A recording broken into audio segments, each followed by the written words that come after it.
It's not often you get this much new stuff with one new car. This is the new Mercedes B-Class, and it not only gets new petrol engines, new diesel engines, it's also got a new dual clutch gearbox and a manual transmission.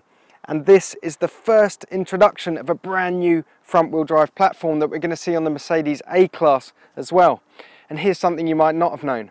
Under the floor, it's been designed from the outset to accommodate a battery pack, so we can expect electric and hybrid versions of this car to appear in the very near future. In case you hadn't noticed, it looks entirely different from the old car too. It's lower and wider, which instantly gives it a sportier stance. Although let's not forget, this is a family car first, so it's no hot hatch to look at. Still, the large grille and roof spoiler look great, while a single upturned crease is the only feature line on a series of otherwise uncluttered surfaces. Inside, there's loads of space, helped by a rear bench that slides back and forth and folds flat. But it's the quality that's unmistakable. Dominating the dash are SLS-style air vents, which look and feel chunky and expensive, and an iPad-style screen that sits permanently on top of the dash. It will even let you surf the web through a built-in 3G connection.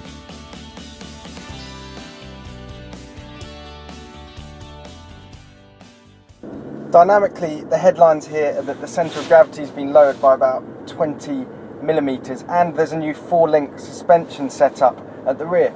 Now that should make it sportier and more comfortable at the same time, and yes, it is definitely an improvement over the last B-Class, but there's still a couple of problems. The steering, well, it's not exactly full of feel, and the ride, it's a little bit on the firm side. I drove the sport model yesterday, and the lower suspension, lowered by about 50 millimeters, made that problem a lot worse. It also had bigger wheels, 18-inch alloys. This comfort model has 17-inch wheels, and it rides a lot better actually, but it still just gets a bit unsettled over broken surfaces. The steering, well, the sport models get variable ratio steering, and that can mean it turns in a little bit too quick. It's a little bit eager when you come to the corners. This one's just a normal flat ratio steering, and it feels a lot better actually. So if you consider the purpose the B-Class has been designed for, which is not herring around racetracks or anything like that, then actually it's pretty well judged.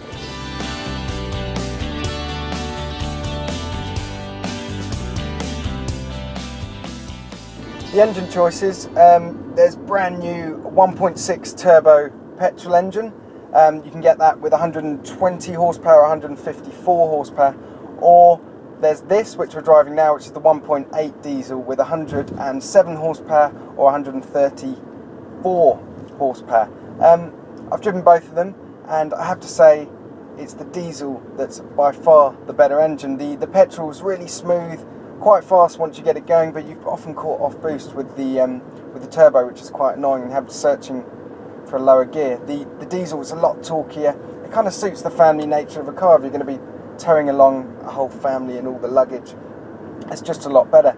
It's derived from the 2.1 litre engine, which had a tendency to be a bit rattly, but this one, this 1.8 unit's got a shorter stroke and it's actually a bit smoother, so this is definitely the one to go for. This particular model's also got the new 7-speed dual clutch gearbox, which is brilliant. It costs about 1,500 quid as an option. It's on all models, and if I were you, I'd go for it. It's super smooth in auto mode, and when you use the paddles, it's really fast as well.